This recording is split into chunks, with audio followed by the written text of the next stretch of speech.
Dear students, हम लोगों ने देखा कि कैसे हम लोग लेआउट्स क्रिएट कर सकते हैं यूजिंग फ्लोट्स और पोजीशनिंग। पोजीशनिंग और फ्लोट्स में भी float is a better option. और हिस्टोरिकली हमारे पास फ्लोट्स यूज़ होते थे एलिमेंट्स को पोजीशन करने के लिए, लेआउट्स क्रिएट करने के लिए। लेकिन CSS के नए वेरिएंट्स के अंदर हमारे पास एक बेहतर ऑप्शन है which is called flex box. तो फ्लैक्स बॉक्स के थ्रू हम लोग बेहतर लेआउट्स क्रिएट कर सकते हैं। Flexbox is a very powerful utility provided by CSS and still it is very easy to use। ठीक है, तो हम लोग देखते हैं कि Flexbox कैसे काम करता है। ये हमारे पास एक एग्जांपल है जिसके अंदर हम लोग फ्लोट्स के थ्रू लेआउट्स क्रिएट कर रहे हैं। लेफ्ट साइड पे हमारे पास एक इमेज है और मेन कंटेंट्स हमारे पास उसके राइट साइड पे हैं। And as we had discussed in the earlier module के जो राइट साइड पे मेन कंटेंट्स हैं उसका हम लोग लेफ्ट मार्जिन सेट कर लेंगे ताकि ये कंटेंट्स जो हैं वो इस इमेज के नीचे ना जाए। अब यही काम अगर हम लोग फ्लैक्स बॉक्स के थ्रू करना चाहें तो वो हम लोग किस तरह कर सकते हैं। हम लोग ये करेंगे कि फ्लैक्स बॉक्स के अंदर आइडिया ये होता है कि एक हमारे पास कंटेनर होता है। ठीक है, जिस तरह यहाँ पे इस केस में हमारे पास ये जो डिव है ये हमारे पास कंटेनर है। मीडिया का जो हमारे पास डिव है, जैसे क्लास हम लोगों ने मीडिया की असाइन की हुई है, ये हमारे पास कंटेनर है। हम लोग क्या करते हैं कि इसके अंदर हम लोग इसका डिस्प्ले फ्लैक्स कर देते हैं। ठीक है, इससे पता चल जाता है रेंडरर को कि इसको उसने फ्लैक्स बॉक्स की प्रॉपर्टीज़ के हिसाब से डिस्प्ले करना है। और फिर हम लोग इसके अंदर अलाइन आइटम्स करते हैं flex start. Flex start is just another name for left aligning. तो हम लोग क्या करते हैं कि जस्ट कंटेनर के अंदर हम लोगों ने डिस्प्ले फ्लैक्स किया और अलाइन आइटम्स फ्लैक्स स्टार्ट कर दिया। अब इससे हमारे पास क्या होगा कि हमारे पास ये एलिमेंट डिस्प्ले होगा और फिर उसके राइट साइड पे हमारे पास दूसरा एलिमेंट डिस्प्ले हो जाएगा। And that's it. मतलब बहुत इजीली हम लोग ये काम फ्लैक्स बॉक्स से कर सकते हैं। Let's have a look at a few properties of flex box. Flex box का एक हमारे पास पेरेंट एलिमेंट होगा जिसे हम लोग कंटेनर कहेंगे। उसके अंदर हमारे पास लेट्स से कंटेंट्स। अब यहाँ पे एग्जांपल ये दी गई है, लेट्स से हमारे पास ये 3 HTML के एलिमेंट्स हैं। ठीक है, अगर हम लोग इनको लेफ़्ट अलाइन करना चाहते हैं तो उसके लिए हम लोग जस्टिफाई कंटेंट की प्रॉपर्टी यूज़ करेंगे और वैल्यू उसके अंदर हम लोग फ्लैक्स स्टार्ट की दे देंगे।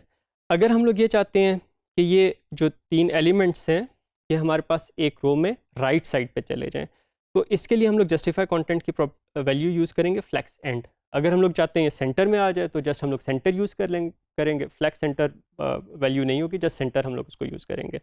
और अगर हम लोग ये चाहते हैं कि जो एलिमेंट्स हैं जितनी भी हमारे पास कंटेनर की विड्थ है उसके अंदर स्प्रेड आउट हो जाए और उनके बीच में हमारे पास इक्वल स्पेस आ जाए, तो हम लोग ये कहेंगे कि हमारे पास जो फ्री स्पेस है वो इन एलिमेंट्स के बीच में आ जाएगी और इसके लिए वैल्यू जो यूज़ करेंगे हम लोग स्पेस बिटवीन की वैल्यू यूज़ करेंगे।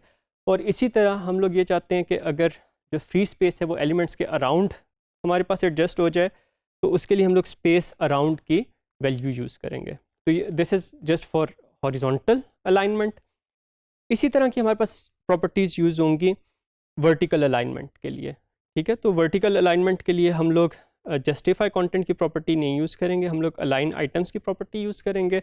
और उसके अंदर भी हमारे पास इसी तरह flex start, flex end, center, space between, space round. और फिर हम लोग उसके अंदर स्ट्रेच भी कर सकते हैं कि अगर हम लोग ये चाहें कि एलिमेंट्स जो हैं वो पूरी स्पेस ले लें, इस तरह एक्सपैंड हों कि वो पूरे एरिया को कवर कर लें, तो उसके लिए हम लोग स्ट्रेच की प्रॉपर्टी यूज़ कर सकते हैं।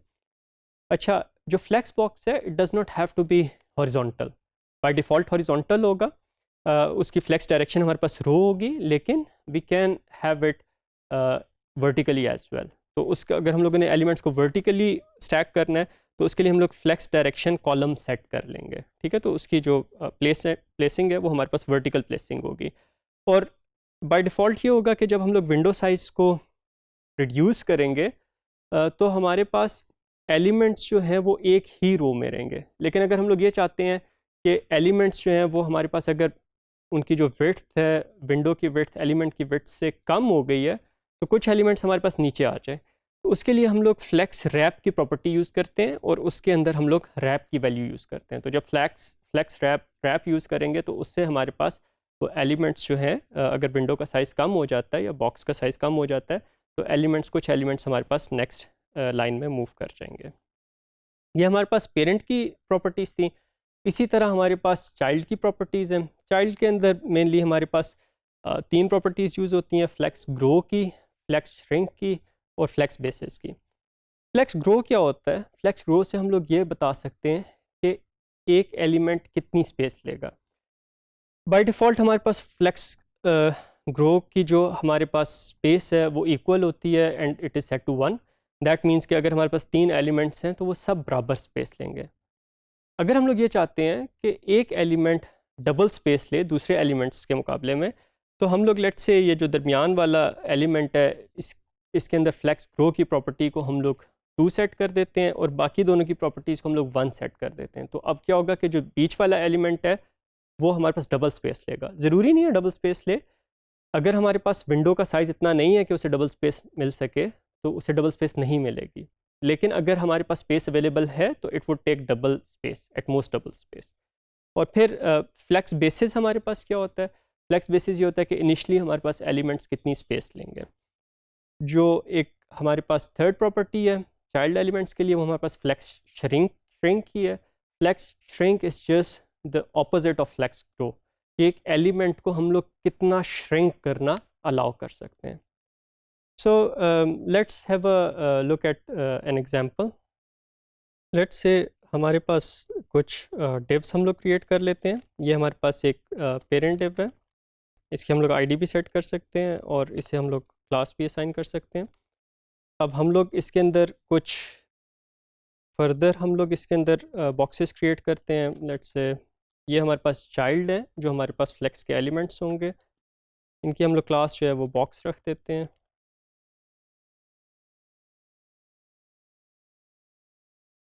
और इसके अंदर हम लोग ये कह देते हैं ए बी एंड सी। अभी वर्टिकली हमारे पास ये डिस्प्ले होंगे, राइट। अब लेट से अगर हम लोग इसके ऊपर कुछ स्टाइलिंग अप्लाई करते हैं, हम लोग ये कहते हैं कि जो बॉक्स है इसकी हमारे पास विड्थ और हाइट 100 पिक्सल्स हो जाए।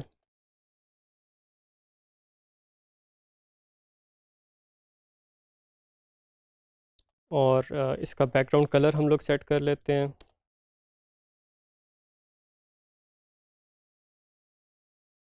राइट। तो हमारे पास ये बॉक्सेस नज़र आ गए। लेट से इसका हम लोग मार्जिन भी, बॉर्डर भी सेट कर लेते हैं। Border 1 pixel solid due. हमारे पास ये बॉर्डर्स आ गए। अब ये डिफ़ॉल्ट बिहेवियर है, अभी तक हम लोगों ने फ्लेक्स को नहीं यूज़ किया। अब हम लोग ये चाहते हैं कि हमारे पास ये जो एलिमेंट्स हैं इनका हम लोग लेआउट सेट करें with respect to flex box. तो हम लोगों के पास इसकी जो कंटेनर एलिमेंट है विच इज़ मेन, इसके अंदर हम लोग क्या करेंगे, डिस्प्ले को फ्लेक्स कर देंगे। तो जस्ट डिस्प्ले फ्लेक्स करने से अगर हम लोग इसको रिफ़्रेश करें तो अब देखें कि हमारे पास वो साइड बाय साइड नज़र आ गए। ठीक है, this is behaviour of flex box. अब हम लोग ये चाहते हैं कि इसके अंदर हमारे पास ये स्क्रीन के सेंटर में अपीयर हो, तो हम लोग क्या कर सकते हैं, जस्टिफाई कंटेंट और सेंटर प्रॉपर्टी हम लोग इसकी यूज़ कर लेते हैं। तो अब हमारे पास ये सेंटर के अंदर नज़र आना शुरू हो गया। अब अगर हम लोग ये चाहते हैं कि इसके अंदर से जो सेकंड बॉक्स है वो हमारे पास डबल स्पेस ले, तो उसके लिए हमें पहले ये करना पड़ेगा कि सारे बॉक्सेस को हम लोग कहते हैं कि उसकी स्पेस जो है वो हमारे पास सिंगल हो। उसके लिए हम लोग ये कहते हैं फ्लेक्स ग्रो 1, ठीक है। और फिर हम लोग सेकंड बॉक्स को एक एडिशनल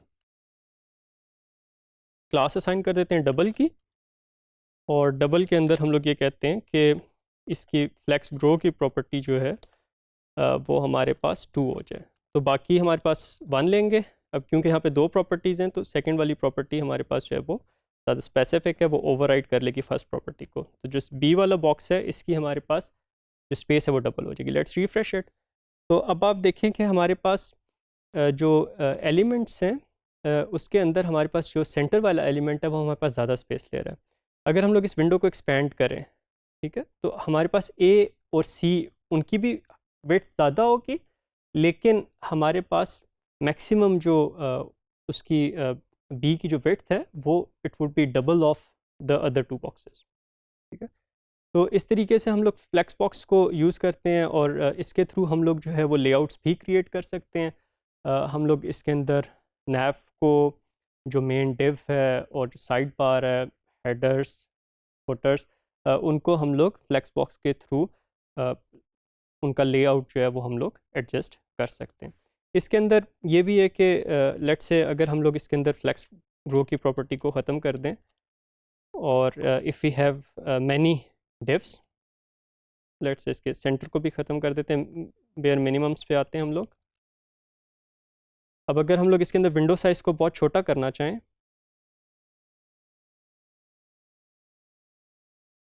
इसकी विड्थ हम लोग बढ़ा देते हैं, तो हम लोग 200 बाई 200 पे ले जाते हैं।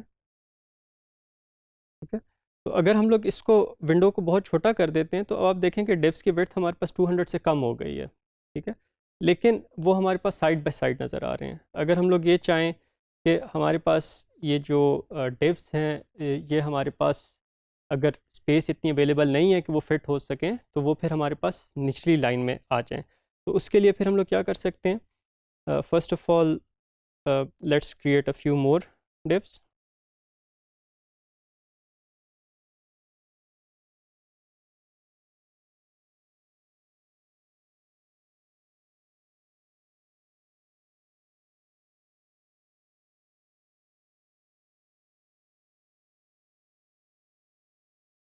यहाँ पे इसको अगर हम लोग रिफ़्रेश करके देखें तो अब देखें कि सारे के सारे डिव्स हमारे पास एक रो में नज़र आ रहे हैं।